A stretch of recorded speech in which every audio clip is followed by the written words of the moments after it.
Hello my friends, Max Shank here, and I got a lot of requests to make a video about some exercises that you can do while seated at the desk, so that's what I'm going to show you guys today.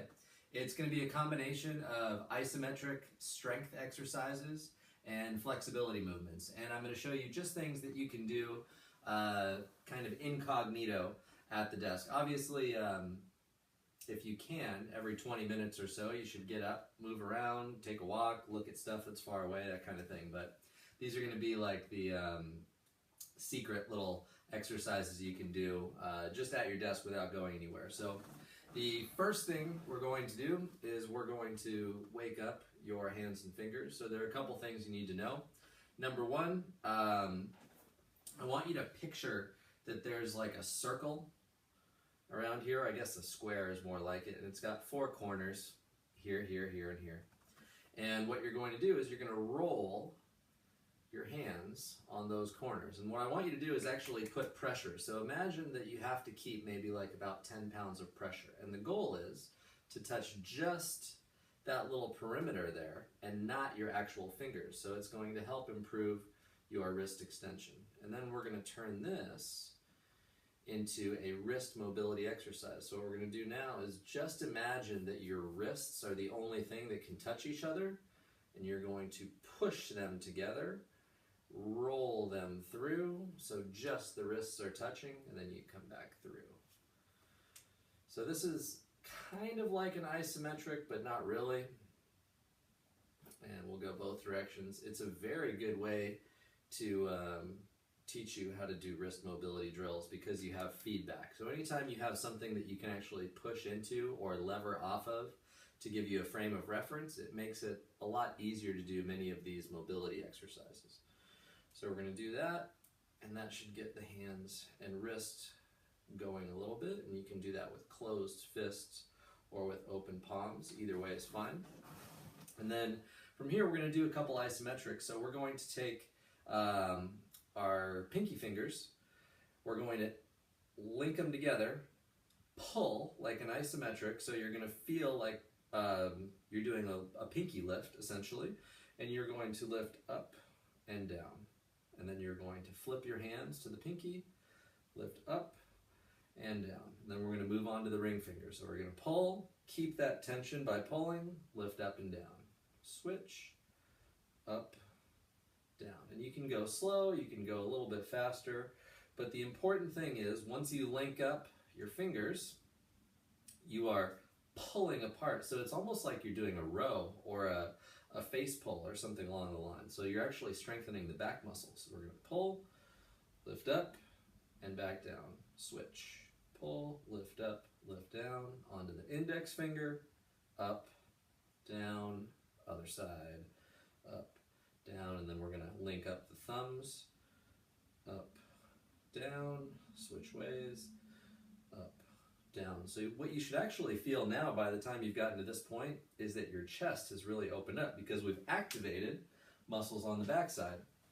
And this is a really important concept for mobility because it's not good enough to just stretch everything. We actually want to strengthen and stretch at the same time. So anytime we can take our joints to their full range of motion while they're under load and while they're tensed, that's going to give us much better result when it comes to strength and mobility for the long run. So once we've done the fingers, we're going to go the entire hand at the same time. It's called an S grip. So you're going to have your fingers come together like this and link up, tuck your thumbs.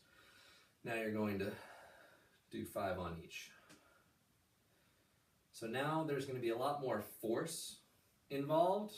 One thing to try to pay attention to is how much pressure is in each one of your fingers, and it is going to be different with each grip. Now we'll switch, pull apart, nice long neck, good breathing. And now we're going to do just the opposite. So now we got to push together a little bit as well. So I'm going to have you push your hands together. We're going to lift up, reach behind, and come back. So pushing together with the pecs, lift up and back. So we're strengthening both sides. And then from this position, there's a nice little wrist mobility exercise we can do. I pulled it from my handstand course and adapted it so you don't need a wall or a floor. But essentially, it is like a calf raise for your upper body. So you're going to push through just this line right here and lift the heels of your hands away from each other. So you're essentially doing like a little calf raise for the upper body. And I want you to keep constant pressure inward, but also keep your neck nice and long and nice, deep breathing. And as far as how many repetitions to do for this, God, it's really hard to say. What I recommend is do it until it feels good, or at least do whatever you have time for. The more you do, the better the results are going to be. The less you do, the less your results are going to be. So you can do as many as you like. I think 10 reps of each of these mobility drills that we've done so far would be a great start. If you find that there's a lot of stiffness in the wrists and fingers and hands, I would recommend just a little massage before you start these exercises, and that should significantly reduce any of the problems that you may have jumping straight into the exercises. So really important stuff so far. The next thing I want to show you is actually very cool, but it only works if your chair has armrests.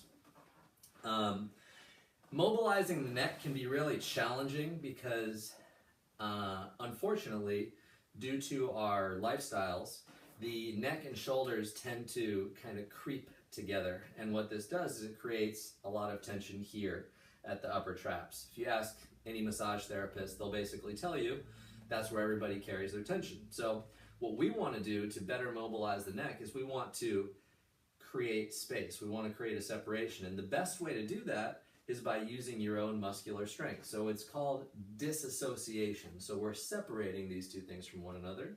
So conveniently, these armrests allow you to press down into the armrest to push yourself up higher into the air.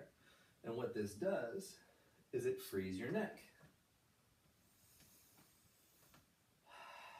So now we can get a much better neck mobilization from this scapular depressed position, which is going to engage some of the back muscles down here and also going to help release the tension up top. So we'll go side to side, turn left and right, up and down.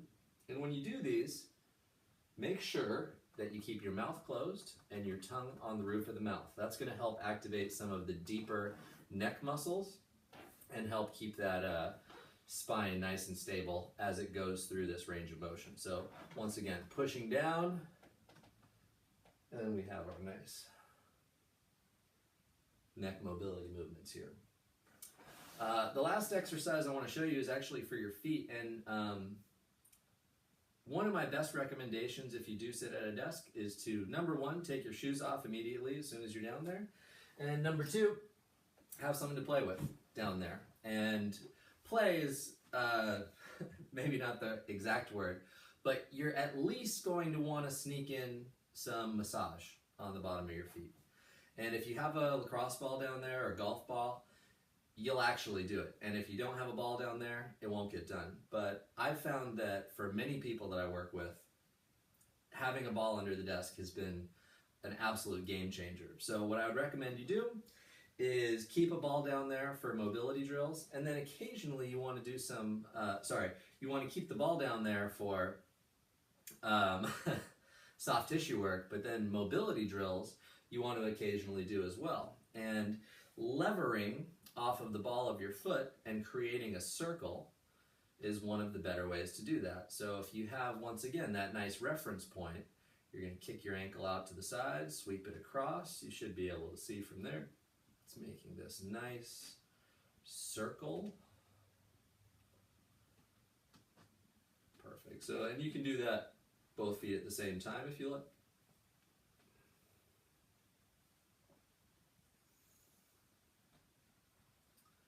And then two bonus exercises that I think are really, really important for relieving excessive muscular tension. And I'll be done after this. So First, you're going to extend your wrists and fingers as far as you can, keeping them this way. Point them out to the side, reach them out to the side. You should feel a tingling sensation in your first 3 fingers. This is called a median nerve glide.